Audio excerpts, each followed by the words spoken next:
The Naboo discover a convoy of separatist droids travelling within the planes of their planet, which alerts them to a possible re-invasion. Padme travels to Naboo with C-3PO and Jar Jar to investigate this sighting. The Naboo decide to interrogate the tactical droid that they recovered from the convoy.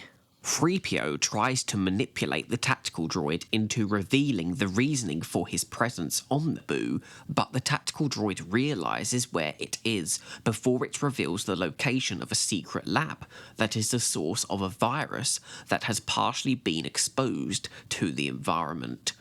Before Typho can threaten the information out of him, Jar Jar's antics cause the droid's destruction.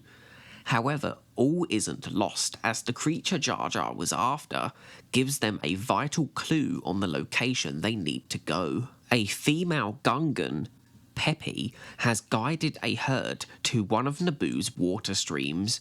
Before Peppy drinks some herself, she notices her animals break out in distress before collapsing. She quickly tries to stop more of them from drinking before it affects the entire herd. Padme and Jar Jar arrive soon after, discovering the deceased animals. They are attacked by Peppy before she realises who they are, and she informs them of what happened.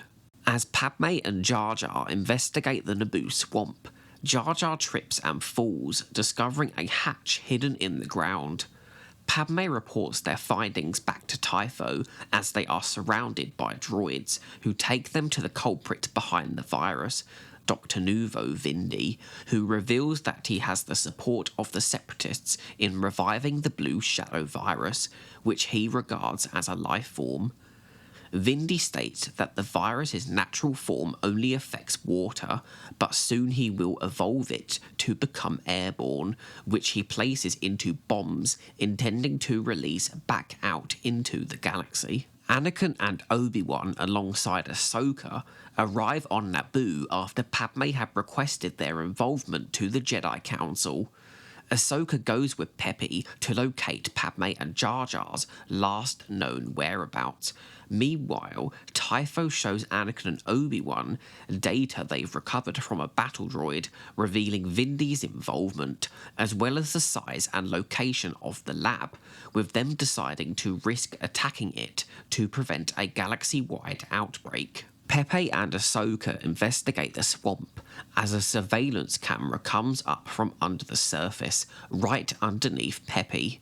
Ahsoka notices this and avoids its range to not be seen, and informs Anakin and Obi-Wan of the pressure sensors the base has, with Obi-Wan ordering Ahsoka to set off a bomb as a distraction that also cuts off access to the virus. Ahsoka joins the clones as they enter the base and attack the droids, while Anakin and Obi-Wan's forces thermal detonate the other sides to secure the facility.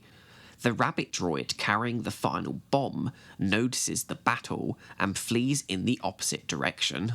Anakin attempts to rescue Padme, but Vindi has the upper hand when he shocks them with electricity, while Obi-Wan reinforces Ahsoka. Vindi holds Anakin and his clone forces hostage, with Vindi making him choose between the lives of Padme and Jar Jar or capturing him, with Anakin choosing the former. Obi-Wan decides to locate the bombs while Ahsoka covers him, with Vindi activating the bombs just as Obi-Wan was thankful they weren't. He informs Anakin that one of the bombs is missing, causing them all to split up and look for the droid that has it. Anakin locates Vindi vacating the premises, who distracts Anakin by throwing a vial of the virus. Padme and Jar Jar locate the bomb in the lab's greenhouse and end up fighting the droid to acquire it. And while Padme catches the bomb before it can hit the ground, the droid is able to escape. As Vindi's escape platform reaches the surface, Anakin corners him, while Pepe lunges towards him, knocking the vials of the virus out of his hands. As he is held to the ground by the pair, his detonator reaches 0, but is ineffective, due to the clones having disarmed all the bombs in time. As the Jedi secure Vindi, Padme, Ahsoka, Jar Jar and the clones tidy up the base, where they discover that one of the bombs is missing the vial of the virus, with the rabbit droid being responsible. He lures 2 clones into the room full of bombs and detonates one, causing the virus to start leaking throughout the base. As Ahsoka and the clones rush to the safe room, the door starts to close. Ahsoka holds it open so the clones can enter, and she is able to jump in at the last second. Padme, still in the greenhouse, has re-equipped her hazmat suit and contacts Anakin, telling him that the remaining droids will try to break out and leave, with her and Jar Jar deciding to locate Ahsoka to help find the droids. Anakin threatens Vindi for the antidote, but Vindi reveals that that wasn't part of his role and he has only recreated the virus, with Obi-Wan having to calm Anakin down so they can find an antidote themselves. It is revealed that Ahsoka and the clones have been exposed to the virus after all, with their goal being to prevent anyone else from being infected. Typho informs the Jedi that they have potentially found a cure, but it's an extract from the Rika plant root that is only found on the distant world of Iego, though it is located deep in Separatist-controlled space. Typho wants to send troops, but Anakin can't wait that long, so he goes alone with Obi-Wan, while Padme and Jar Jar open the door to the compromised safe room and join Ahsoka and the clones in attacking the droids. Anakin and Obi-Wan arrive in Iego's vicinity, noticing that its orbit is mysteriously a graveyard full of starships. Flying through the debris and into the planet's atmosphere, they quickly locate and land in a city. The Twilight is onlooked by a bunch of battle droids, with Anakin rushing out and instantly attacking them on the offense, expecting them to be hostile, with Obi-Wan being unsuccessful in stopping him before he dismantles 17 of them, before he realises they're just welcoming the pair to the planet, with their leader, Jabba Hood, informing them that they cannot leave the system due to some supposed curse preventing anyone from leaving, known by the locals as Droll. Jar Jar's attempts to help defeat the droids backfires when it leads to Padme's hazmat suit being damaged, exposing her to the virus. Anakin and Obi-Wan venture into the depths of Iego to locate the cure, following the vines to find them, but the pair cannot touch the vines as the plants are hostile. A bat-like creature called the Zandu quickly makes its presence known, and the 2 Jedi decide to use it to travel faster. Ahsoka finds more droids trying to escape, but as she dispatches of them, she runs out of strength as the virus continues to take hold of her. The Jedi locate the roots they need, with Obi-Wan having to cover Anakin while he uses a trowel to separate the roots. Anakin secures the root and the 2 quickly make a run for it, cutting some of the plants before climbing back up to the city. A Quarren shows the 2 Jedi proof that the so-called Droll is a real threat via a holo-recording depicting a Rhodian pilot, Taquito, getting fried. Despite this, the Jedi still attempt to leave, if at least to inspect what the actual cause of these deaths are. They soon discover that they have triggered a laser field put there by the Separatists to prevent anyone from leaving the planet, so they decide to return. As they land, Ahsoka and Padme inform them over hologram that they have successfully prevented any of the battle droids from leaving and exposing the virus to the rest of Naboo. Anakin rushes to try and get back to them before it is too late, but Obi-Wan slows him down and gives him a rain check to stop and think. The pair inform the citizens of Iego that Droll is not a ghost, but is in fact a Separatist security system, with one of the angels of Iego showing the Jedi that it is located on their home moon of Milius Prime. They hatch a plan to have R2 remotely control some of Jabba's vulture droids as a distraction, while the Jedi use the Twilight to destroy the laser emitter. The Jedi's plan is successful, and the citizens of Iego can finally leave if they wish to.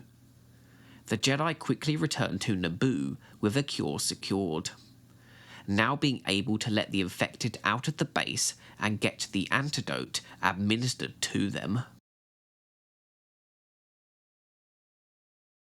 The production codes for this story arc are CW126 for Blue Shadow Virus, while Mystery of a Thousand Moons was produced as part of the show's second production season as CW202. Blue Shadow Virus was written by Craig Titley, with production season 1 series writer Henry Gilroy and production season 1 supervising writer Scott Murphy having additional credits. Mystery of a Thousand Moons, being the second episode of production season 2, was written by that production season's staff writer, Brian Larsen, while also having a credit for the same production season's supervising writer, Drew Z. Greenberg. Blue Shadow Virus was directed by Giancarlo Volpe, while Mystery of a Thousand Moons was directed by Jesse Yeh. Blue Shadow Virus started production with Catherine Winder as producer, but just like with every production episode since CW121, it completed its production under Cary Silver.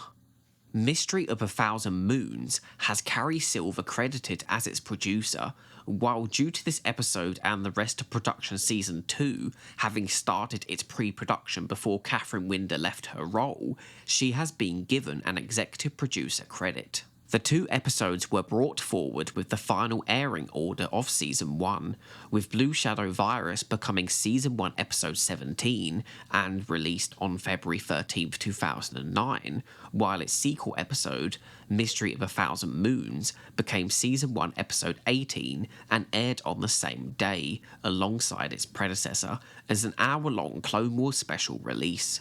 I think it's highly likely that had the 4 episodes that were taken from production season 1 to be re-edited into the Clone Wars movie had aired as part of season 1 as they were initially intended, that this story arc would have been pushed to air in season 2.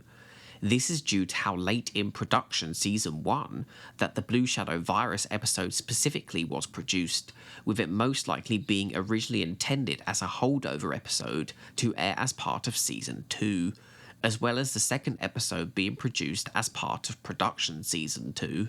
The other 2 would have most likely been The Hidden Enemy, which seems to have taken the slot for the new Padawan episode that showed Ahsoka's introduction before that became the first part of the Clone Wars movie, as well as the production season 2 produced Hostage Crisis, which would align up with how George Lucas was initially against featuring bounty hunters within the show's first season. Fear is a disease. Hope is its only cure.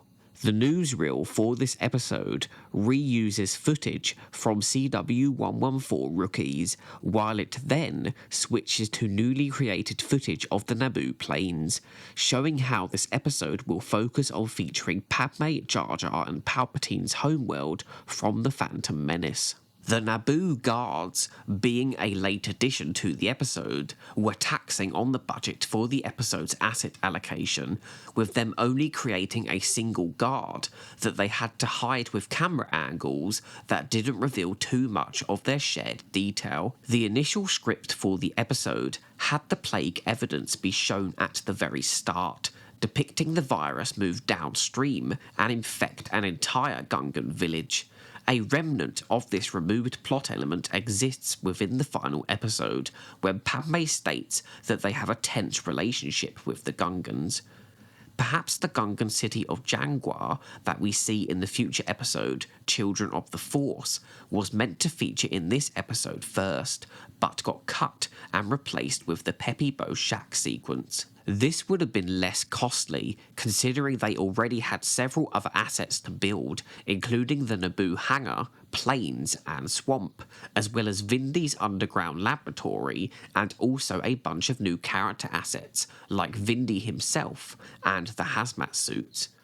Filoni compares these assets to older Clone Wars production episodes, which were only able to add one new character.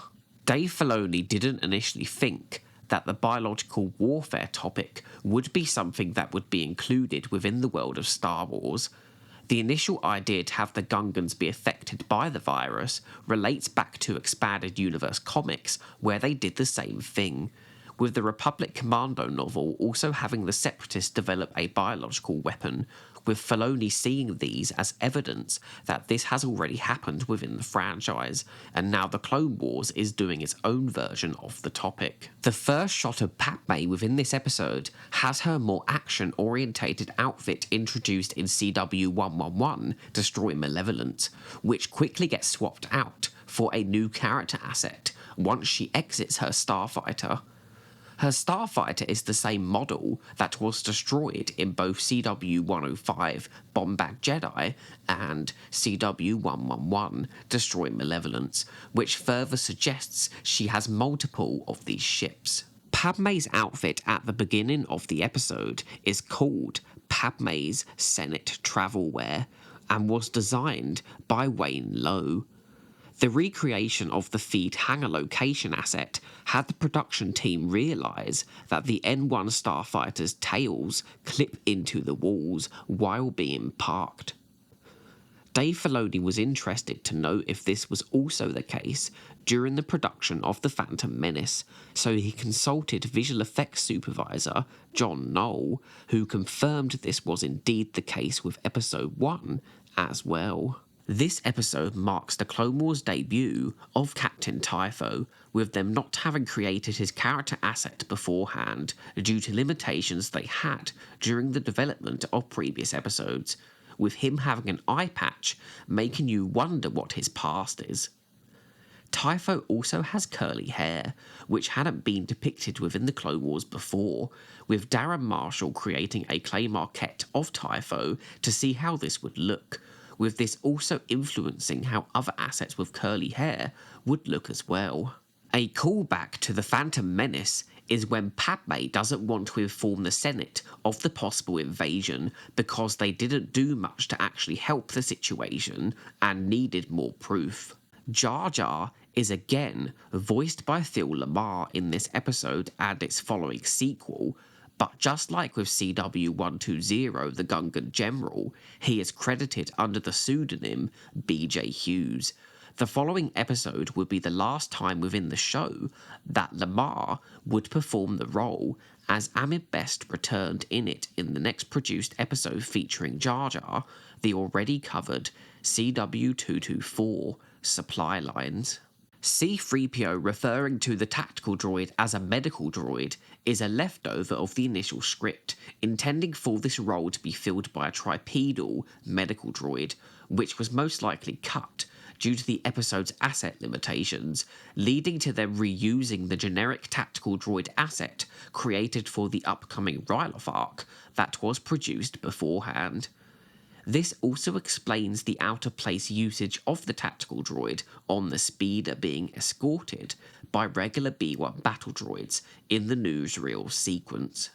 The room where they interrogate the tactical droid is full of astromech droid parts, reminding us that R2-D2 is from Naboo, as he was one of the astromechs present on Padme's ship when they fled from the Trade Federation's attack. A lighting concept reveals a deleted sequence from the final episode that had a Naboo agent or police officer investigate the poisoned river, with them reporting their findings over hologram. This was most likely replaced with Padme and Jar Jar discovering the poison river themselves, which aligns up with how the production team liked to give Padme more action-orientated scenes other than having her just talking. The infected members of Peppy's herd are noticeably blue when compared to the others. This is a neat visual detail that depicts them having been infected by the Blue Shadow virus, and one that would be further utilised within the following episode. The yellow ship that Padme pilots has been referred to with multiple names, depending on the source, with Filoni calling it a police craft, the design concept calling it a scout carrier, while the complete episode guide calls it a shelter speeder. It being called a police craft by Filoni could be a hint that it potentially was supposed to be used by the Naboo police in place of Padme, as seen in the lighting concept with the individual from Naboo. The design of the shelter speeder is adapted from an unused Duck Chiang design created for the Phantom Menace, labelled as a Naboo scout carrier. The Clone Wars adaptation had additional elements added, including the landing gear and the exit ramp. Peppy Bow is the first time a female Gungan played a more significant role outside of being background filler characters in The Phantom Menace. Wayne Lowe came up with a different way to depict Gungan ears, giving Peppy a different look compared to Jar Jar, with her ears looking like a traditional ponytail. One of the production team's favourite moments of the episode is when she clashes with Jar Jar. Padme and Jar Jar quickly lose their hazmat suits as they are shackled in Dr. Vindi's lab. This also shows that Padme was wearing her standard Clone Wars action suit underneath hers, though they regain the hazmat suits in the following episode. Dr. Vindi is on the extreme end of the Star Wars villain archetype, being evil because of how absurd he is. Vindi's design is based off of an unused design created during the pre-production of Attack of the Clones, with George Lucas specifically wanting Vindi to be based off of that design. Jackson Z designed the Clone Wars adaptation of Vindi, despite usually doing more environment and landscape designs.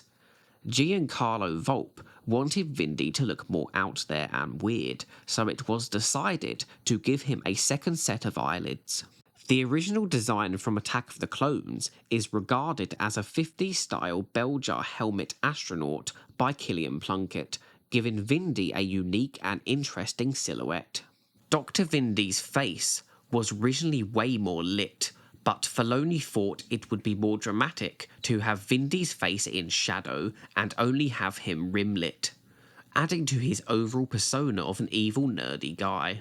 Vindi, just like Locke Durd before him, was voiced by a guest voice actor, this time being English actor Michael York.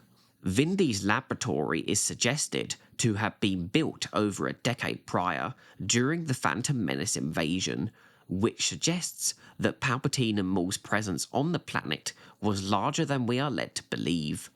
This is something that is also alluded to in the Season 4 episode, Shadow Warrior.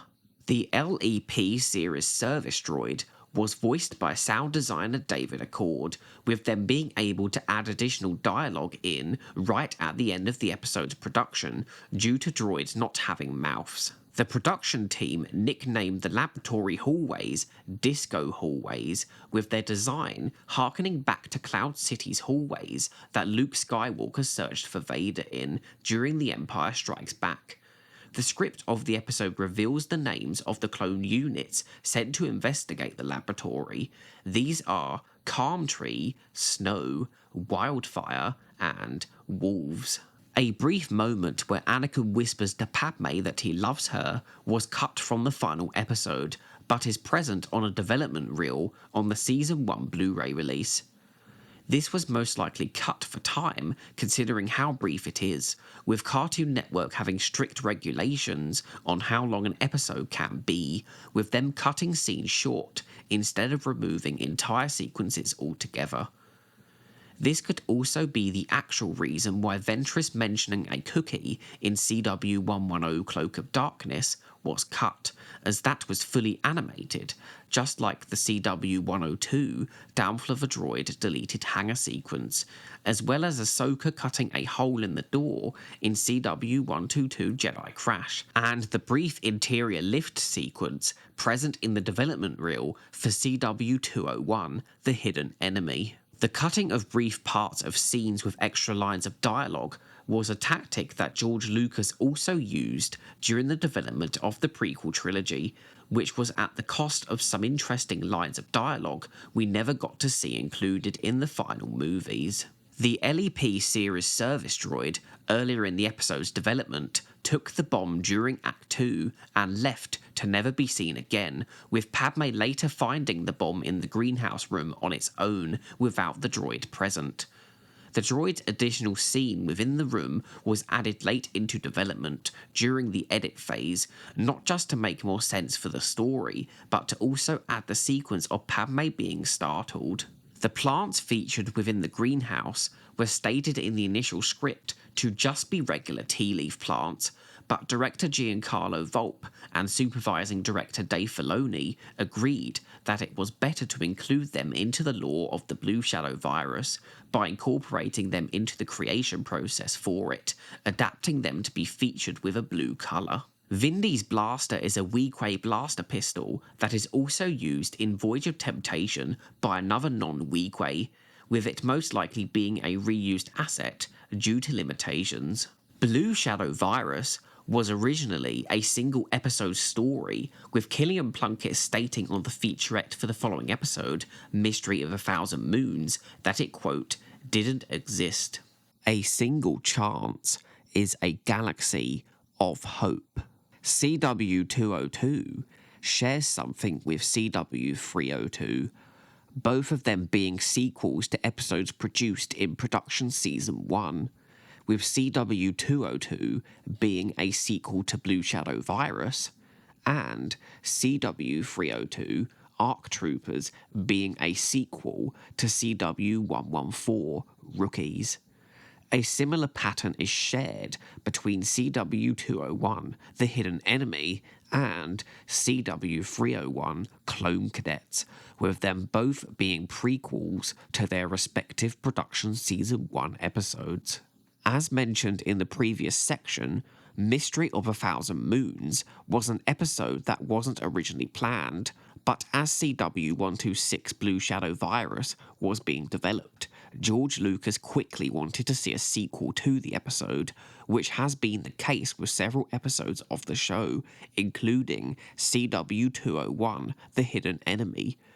This is a precursor to this happening more frequently at the end of the show's second production season and the start of its third.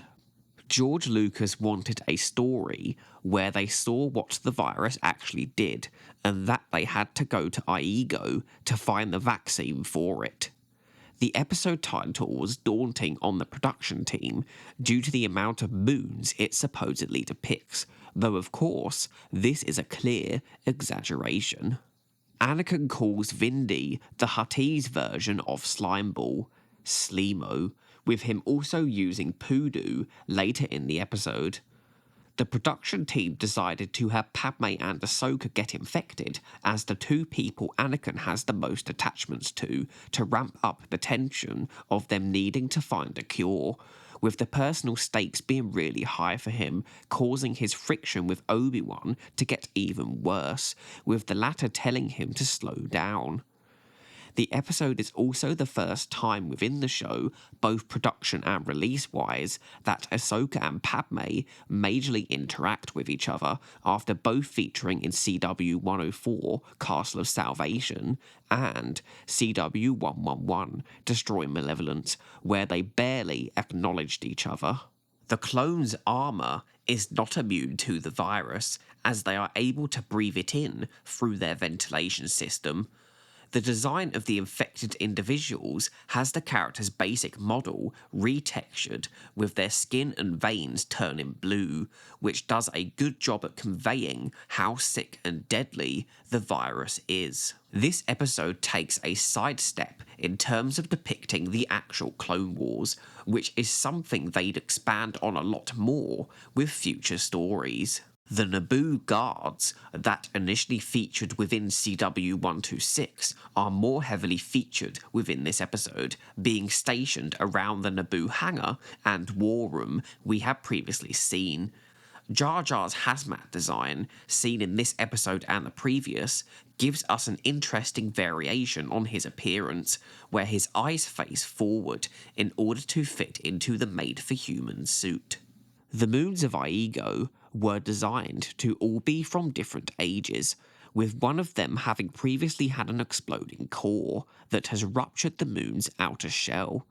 The debris field is also more detailed compared to the one seen an entire production season ago in CW102, Downfall of a Droid, with it even including a floating body.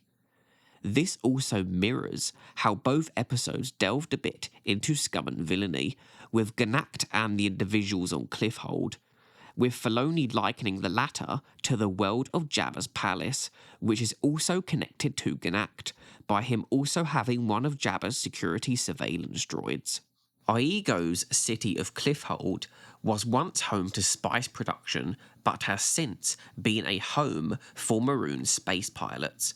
Its design is adapted from an unused Doug Cheyenne Phantom Menace concept for Oota Gunga, which is fitting considering the rest of this story arc takes place on Naboo, though the buildings of Cliffhold are more inspired by Chiang's Tatooine building design, which essentially marries both his concepts for Oota Gunga and Tatooine together, which relates back to how Filoni connected it to scum and villainy.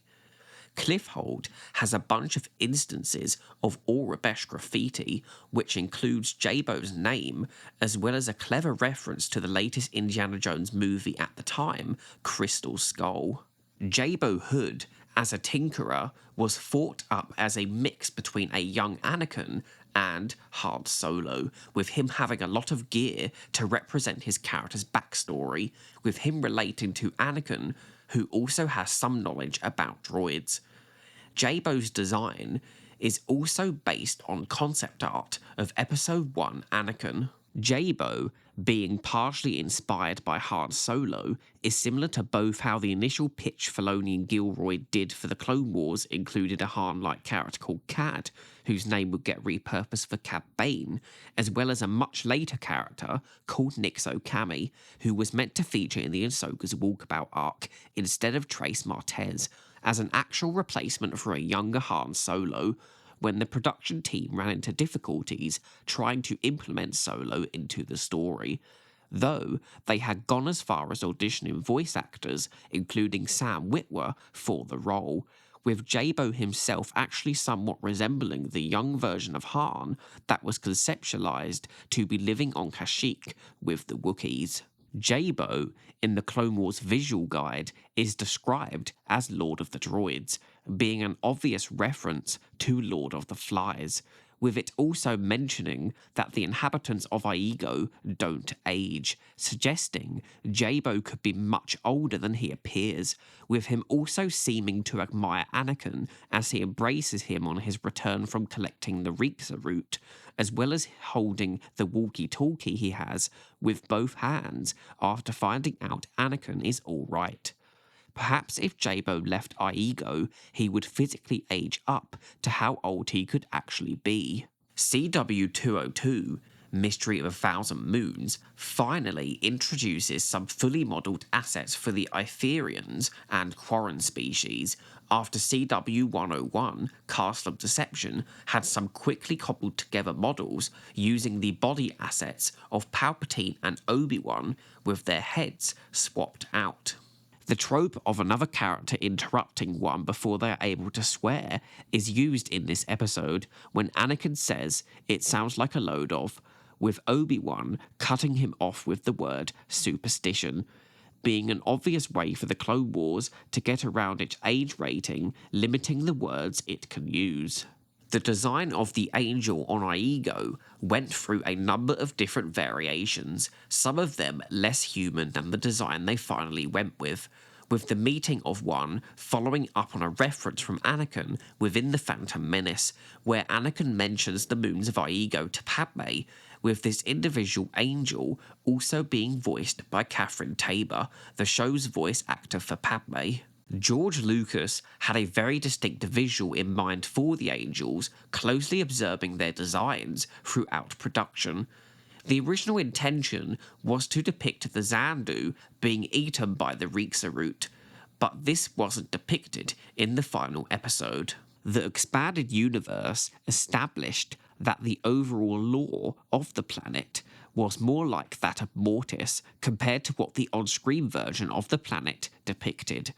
The visual guide for the Clone Wars describes some of this, including Iego also being home to demons, with the production team perhaps initially considering them in place of the Rexa plant at some point, with a part of them being the cure, with the demons being a more of a direct contrast to the angels, and also likely to be featured in the underworld of the planet. The source book Geonosis and the Outer Rim Worlds depicted the Angels of Iego looking a lot less human compared to their Clone Wars counterparts, while the book also depicted visuals for the demons, who are gold with massive horns.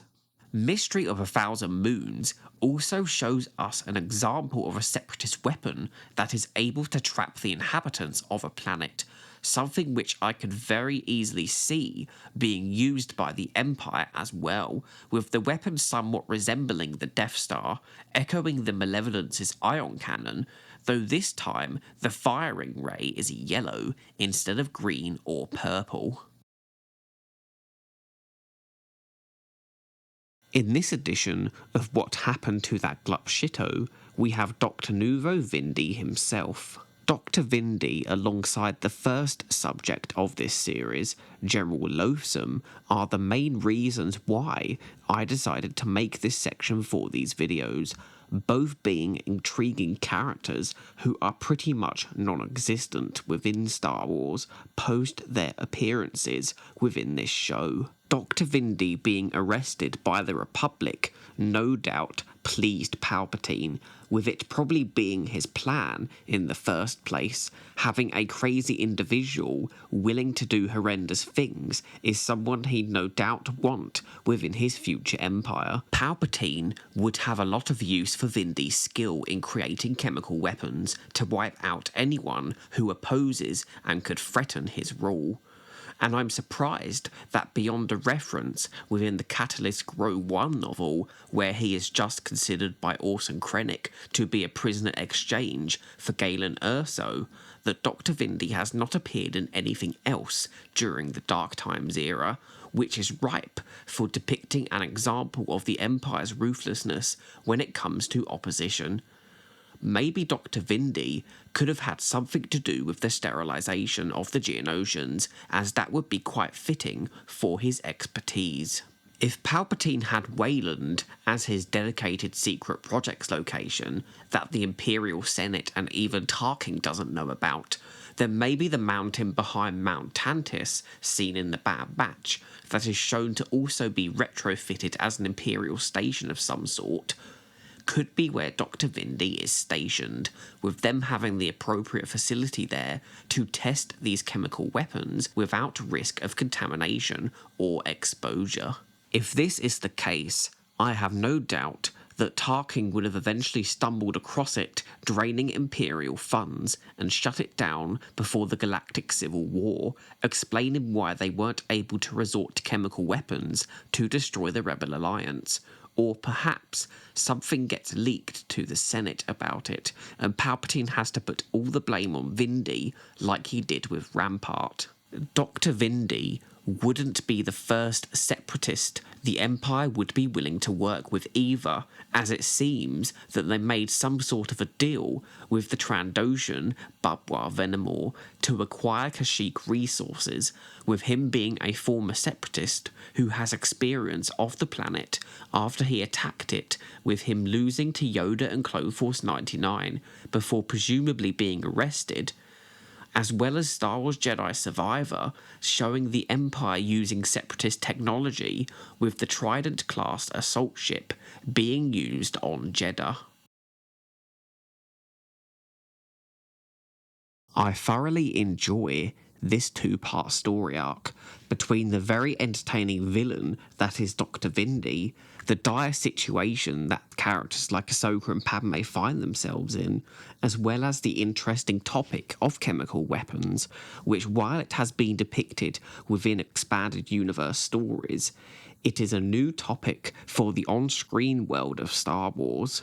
We get to see Anakin's patience pushed to its very limits when the two people he cares about the most are at high risk of dying, bringing out the very attachment issues that would later cause him to be manipulated to the dark side by Palpatine, something that Obi-Wan in hindsight probably saw firsthand, with him literally being direct witness to it throughout these 2 episodes. Even before this, Anakin's attachment issues are still on high alert, with him being visibly annoyed with how Obi-Wan is acting in the situation, with him not hiding his attachment to Padme very well, with it being no wonder why Obi-Wan knows about them being very close. Obi-Wan calls Padme by her first name in this story arc too.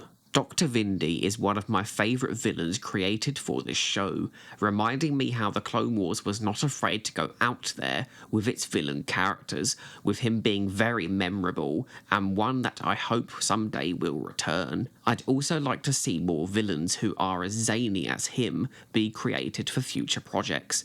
The Star Wars galaxy is vast and full of different species, so to just keep getting these human Imperial warlord enemies is a bit tiresome. Anakin also has no problems killing Vindi, which I'm sure the other Jedi would, despite him being quite the mad scientist.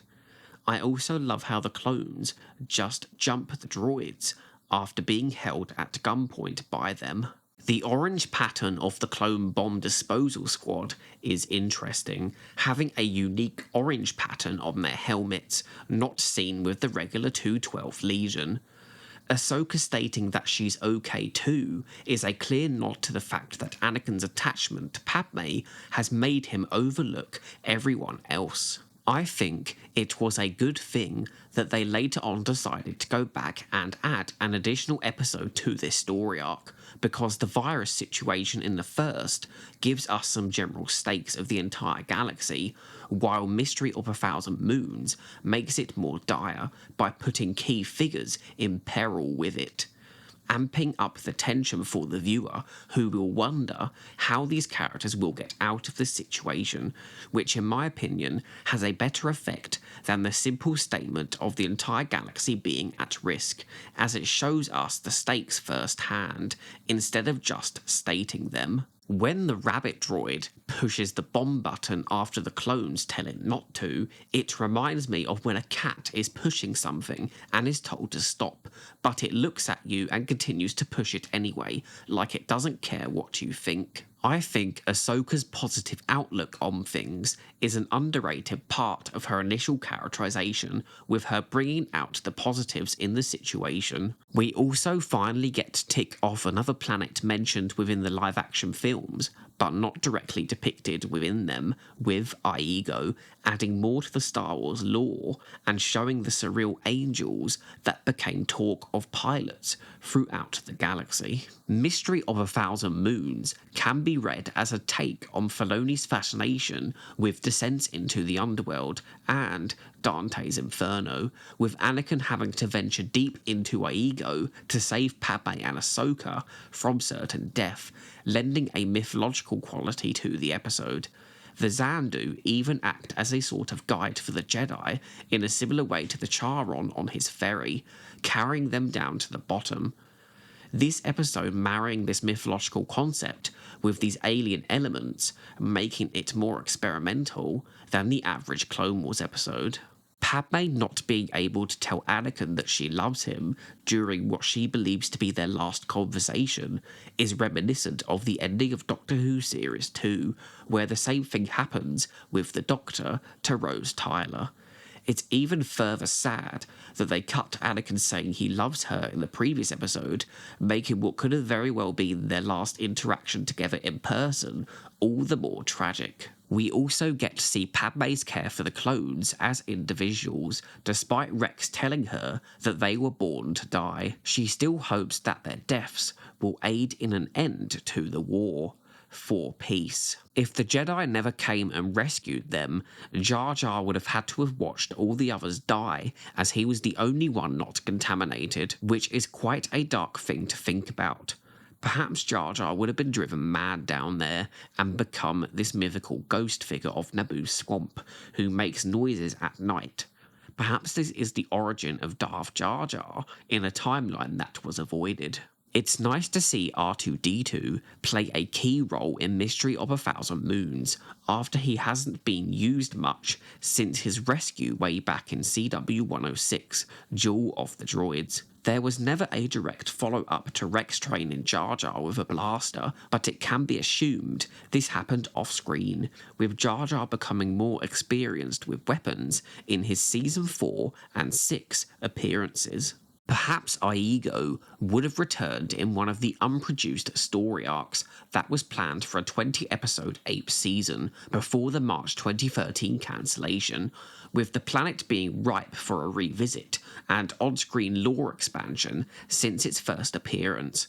They could have even established how no one seems to age on the planet by depicting Jabo being visually the same age.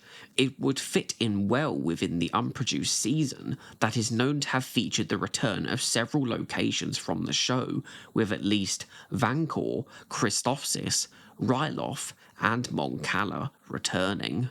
This story arc reminds me why I don't personally understand why people call the first few seasons of the Clone Wars bad.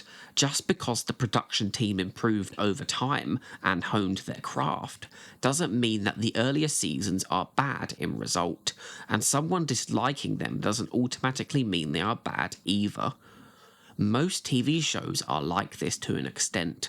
The improvements of future episodes shouldn't ruin your enjoyment of the older ones, though some people will dislike the anthology nature of the show and assume it's bad because of that. But if you try to please everyone, you will more than likely not please anyone. I now have an active channel membership available. This will grant you exclusive perks like emojis in the comments, usernames listed in my outros, and updates to what's coming next posted exclusively for members in the community tab. But the best feature is you get 5 days early access to new videos and you will be supporting me at the same time. To find out more, you can click the join button on my channel page. Thank you to anyone who considers becoming a channel member. Thank you for watching. Please see the video description below for interesting links, sources and credits. We are almost at my current goal to reach 1,000 subscribers, if not having already reached it by the time this video releases. So if you enjoyed, please like, subscribe and comment, as it will really help the channel grow even further. Until the next time, goodbye.